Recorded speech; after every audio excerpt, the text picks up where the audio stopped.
जी जी बताइए। सर ये कह रहे थे कि नेट जो CSIR 24 वाला आप पढ़ाने वाले हैं हाँ हाँ। वो स्टार्ट होगी।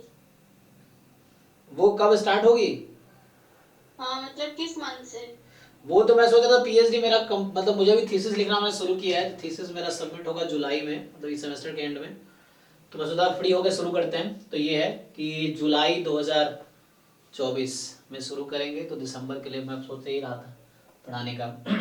सर हाँ ये तो है, आप भी बहुत बिजी रहेंगे इस टाइम। अगर हो पाए तो मतलब जैम और गेट जो 24 वाला आप स्टार्ट कर रहे हैं उसके साथ ही कर दीजिए, क्योंकि फिर से जून वाला जो CSIR होगा तो उसके लिए हमें देखो काफी नेट फायदा पे मैं बता रहा हूँ, नेट सिर्फ स्टैटिस्टिक्स पढ़ के क्लियर नहीं होगा, मैं बता चाहने को जैसे गेट। तो सर आप हम्म। मैथ्स पोर्शन आप पहले स्टार्ट करिएगा। हाँ मैं वही, और मैं उसके पढ़ाऊंगा तो मैथ्स पोर्शन भी पढ़ाऊंगा। जैसे आपको जरूरी है कि ढंग से लीनियर अलजेब्रा पूरा आता हो, ये मेजर पोर्शन है, ये कॉमन पोर्शन है ना। मैं तो बता ही रहा था यूनिट 1 जो नेट का है, नेट का जो यूनिट 1 है आपका, नेट के पेपर में क्या है, 3 सेक्शन है, क्या बोलते हैं वो लोग, सेक्शन ABC, क्या नाम रहता है उसका, part A part B part सी।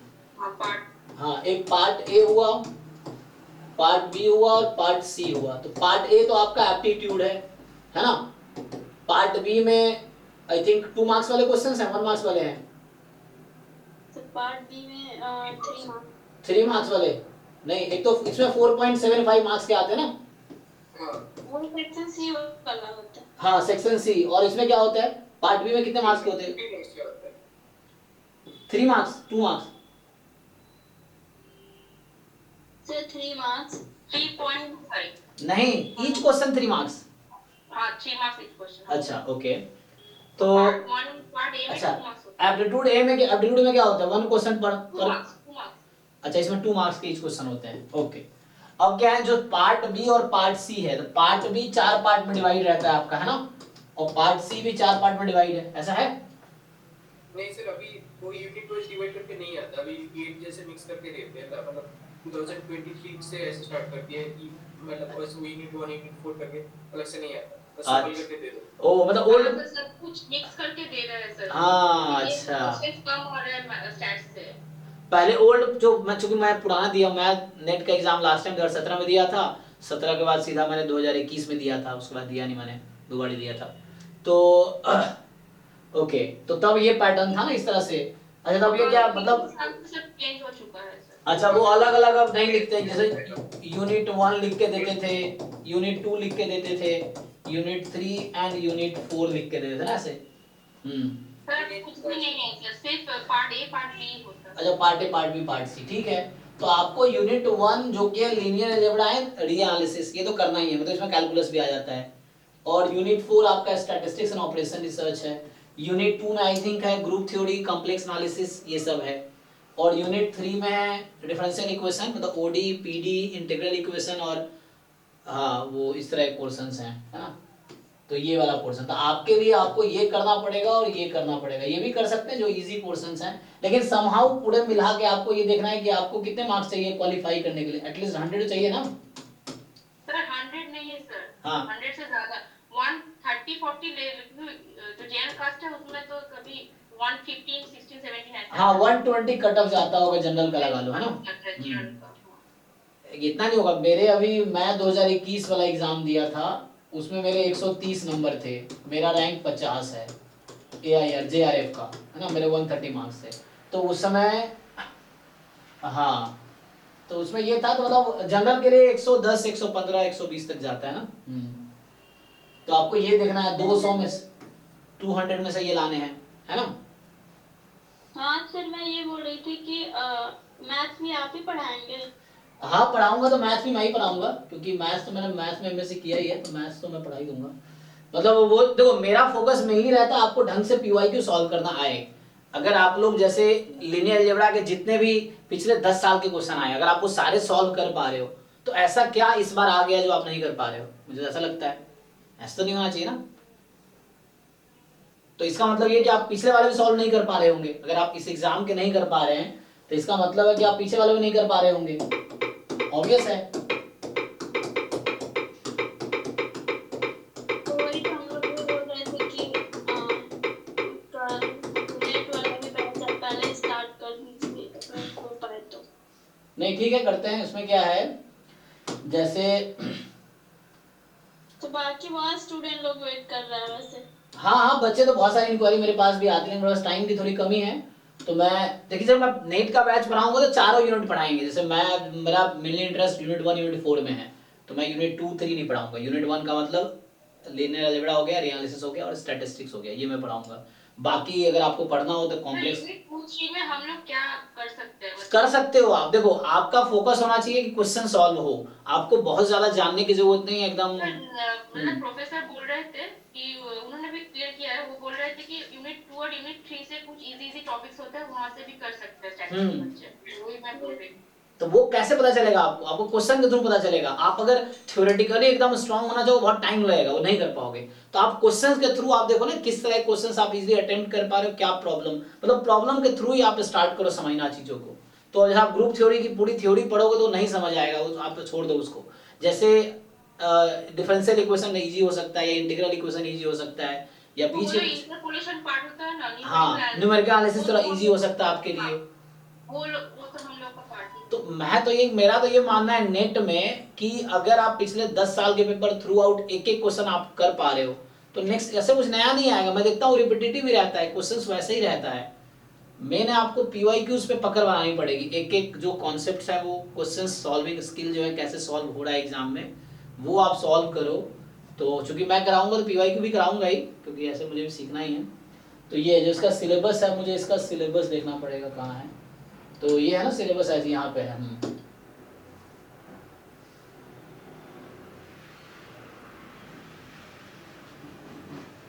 ये आपका सिलेबस है ना, देखिए। सो 2024 में नया सिलेबस आएगा। अच्छा, अब नया आएगा ना, ये पुराना ही है अभी तक। नेक्स्ट ईयर में। ओके, तो वो देखना पड़ेगा, उसके हिसाब से पढ़ाएंगे। ठीक है, वो इजी कर देगा तो और अच्छा है। यहाँ थोड़ा कॉम्प्लिकेट है। मुझे तो लगता है जैसे गेट अलग किया, जैम अलग किया, वैसे ही नेट में भी इनको अलग करना चाहिए। थोड़ा सा सिलेबस कम कर देना चाहिए, बहुत ज्यादा। हाँ, इतना ज्यादा बच्चा पढ़ेगा सबके लिए। अब मैथमेटिक्स वालों के लिए एडवांटेज है, क्योंकि उनके एमएससी में जो वो पढ़ते हैं वही सब चीजें यहाँ पे हैं, और स्टैटिस्टिक्स वालों को थोड़ा सा मुश्किल है। तो ये है पहला, जैसे यूनिट 1 में एनालिसिस है, लीनियर अलजेब्रा है। सो ये तो अब देखो, ज्यादातर चीजें लीनियर अलजेब्रा में वही है जो आपने जैम गेट में है। क्या एक्स्ट्रा एनालिसिस में जो है मैट्रिक्स स्पेस है ना, हाँ मैट्रिक्स स्पेस, और वो जो इम्प्लिसिट फंक्शन, और आप ऊपर जाइए बहुत सारे कुछ ऐसे ही है। ये छोड़ो ना, मैं इसकी बात कर रहा हूँ। लीनियर अलजेब्रा तो वही है जो गेट में है, कुछ नया है? थोड़ा सा नया होगा, एक दो चीजें शायद। क्या नया है इसमें?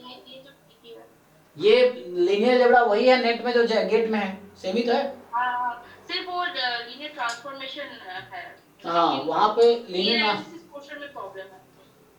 अब यहाँ पे क्या है, इसमें कुछ नया नया चीजें हैं, है ना। जैसे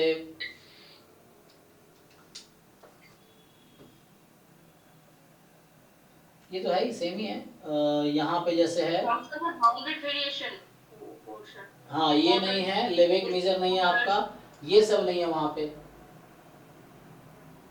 और sir inverse and implicit function theorems.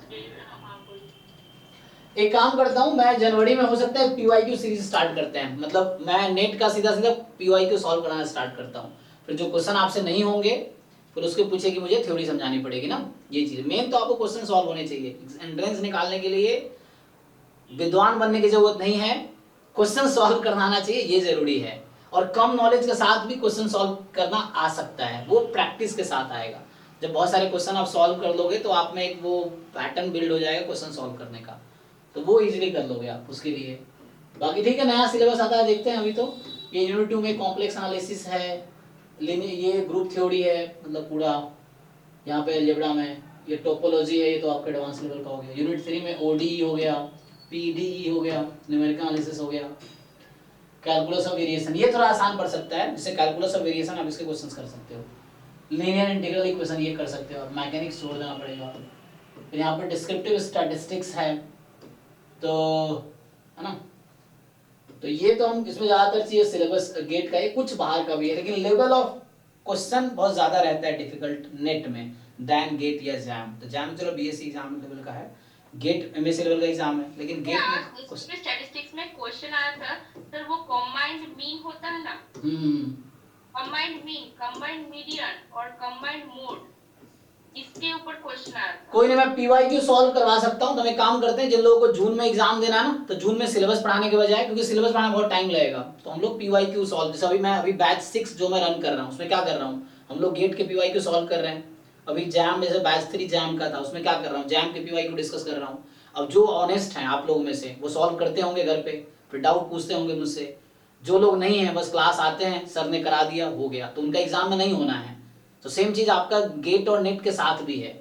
अभी मैं ये कर सकता हूँ कि जनवरी में लोड कम है, तो 1 घंटे हम डेली है ना नेट का बैच हम लोग चला सकते हैं, जैम का 2 घंटे करके, गेट का के बाद स्टार्ट कर सकते हैं नेट का। हाँ गेट के बाद ही सही रहेगा। सही कह हाँ रहा सर, हूँ। गेट के बाद ही तो गेट का, अभी गेट का आप वो कर लेते हैं। गेट के बाद क्या है, 1 घंटे या 1.5 घंटे डेली नेट का पीवाईक्यू डिस्कस करो। देखो चूंकि मेरा मैथ्स पोर्शन ही बहुत स्ट्रांग है, मैं स्टैट्स में लेट आया हूँ। स्टैट्स मैंने सीखना और सिखाना 2019 में शुरू किया। 2019 से पहले मुझे स्टैट्स आता ही नहीं था। 19 में आईआईटी बॉम्बे में एडमिशन लिया मैंने एमएससी स्टैटिस्टिक्स में, तब मैंने स्टैटिस्टिक्स सीखना शुरू किया, और उसी 19 में फिर जैम स्टैट्स पढ़ाना शुरू कर दिया। तो तब से मैंने पढ़ना, उससे पहले स्टैट्स मुझे आता ही नहीं था। 2018 तक मैं 16 to 18 मेरा आईआईटी दिल्ली से मैथमेटिक्स में एमएससी है। 18 to 19 मैं कैरियर एंडेवर दिल्ली में जो कोचिंग है वहाँ जैम मैथमेटिक्स, गेट मैथमेटिक्स और सीएसआर नेट मैथमेटिक्स पे काम कर रहा था, कंटेंट पे उसमें। तो नेट जेआरएफ पे मैं वहाँ पे काम करता था उसमें कंटेंट पे। तो उस तरह से है 19 तक। तो 19 से मैं स्टैटिस्टिक्स में आया, उससे पहले मैं मैथमेटिक्स फील्ड में रहा हूँ, तो मेरा मैथमेटिक्स ज़्यादा स्ट्रॉन्ग है दैन स्टैटिस्टिक्स। स्टैटिस्टिक्स में अभी भी सीख ही रहा हूँ, ये है। और मैथमेटिक्स में ज़्यादा कंफर्टेबल हूँ, हालांकि वो है।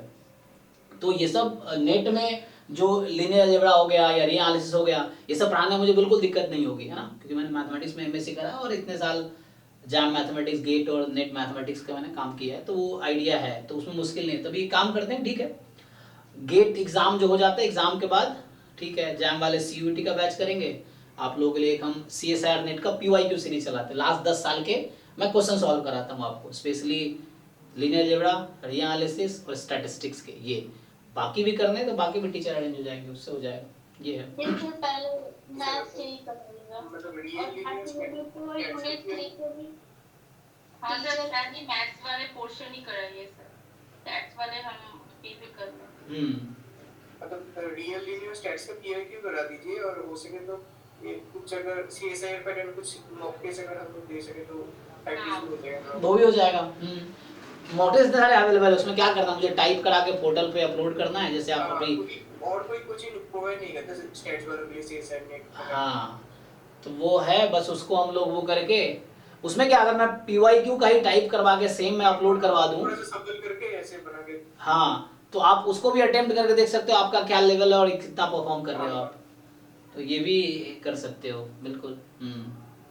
तो ऐसा कर सकते हैं, ठीक है। चलो गेट का एग्जाम अभी अच्छे से आप गेट का प्रिपरेशन करो। बाय द वे, जिन लोगों का पीएचडी करने का प्लान है आप में से, तो आप गेट पे अच्छा फोकस करो। गेट पे इजीली एडमिशन मिल जाएगा किसी भी आईआईटीज में, है ना। अभी जो निखिल, जो आप जानते हो ग्रुप में ही है, मेरा क्लासमेट आईआईटी बॉम्बे का है वो, तो उसको आईआईटी गुवाहाटी में मिला है डेटा साइंस में पीएचडी, मतलब एडमिशन हुआ है, मतलब सिलेक्शन हुआ है आईआईटी गुवाहाटी में MTech, sorry PhD in data science, ठीक है ना। वहाँ पे कोई डेटा साइंस डिपार्टमेंट है ना, तो पीएचडी उसका डेटा साइंस वहाँ भी एडमिशन हुआ है उसी गेट स्टैटिस्टिक्स के। 62 रैंक है, 32 मार्क्स है। तो आप अगर 32 मार्क्स नहीं ला पा रहे हो तो बहुत शर्म की बात है। मतलब कोई बच्चा जो इतना तैयारी कर रहा है, एमएससी किया, वो 100 में से 32 मार्क्स नहीं ला पा रहे, गलत है। तो उसके लिए आप क्योंकि वर्क नहीं कर रहे हो, इसका मतलब है जो बच्चा जैम और गेट का, मतलब ये लगता है कि जो जैम गेट का सिर्फ पीवाईक्यू कर दिया ढंग से ना 4-5 बार, वो इजिली 30-40 नंबर ले आएगा गेट में इजिली, ये है।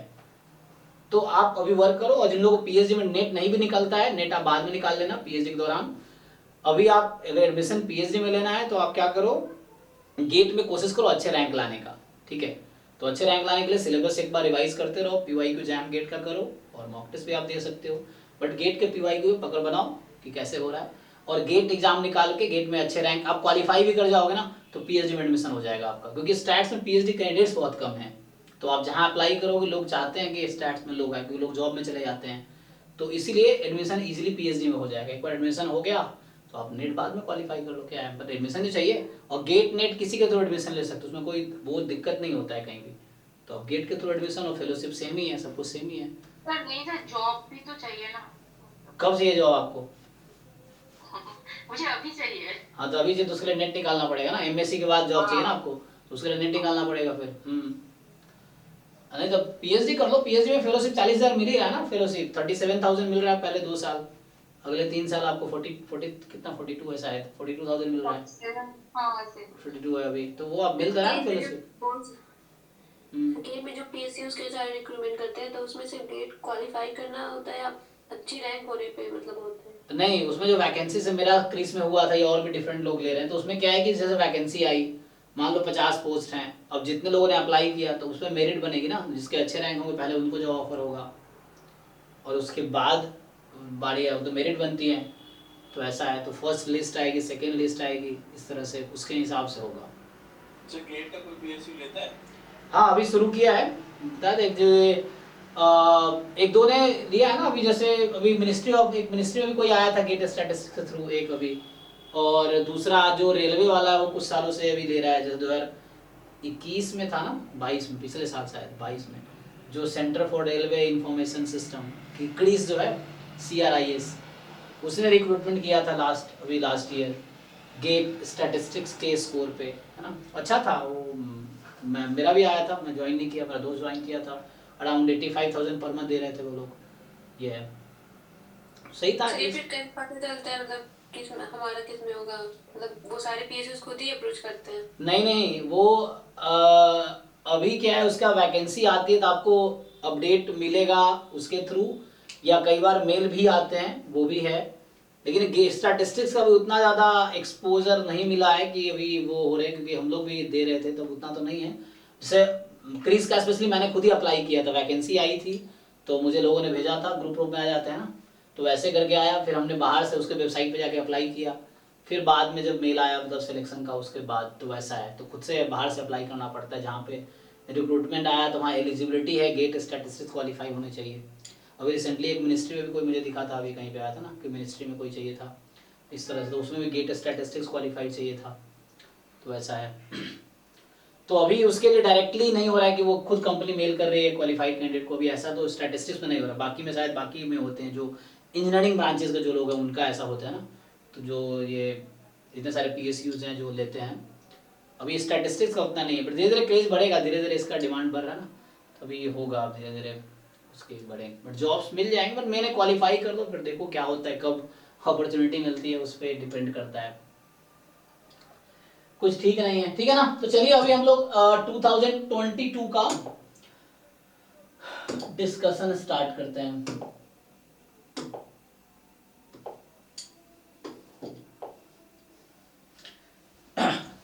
तो देखो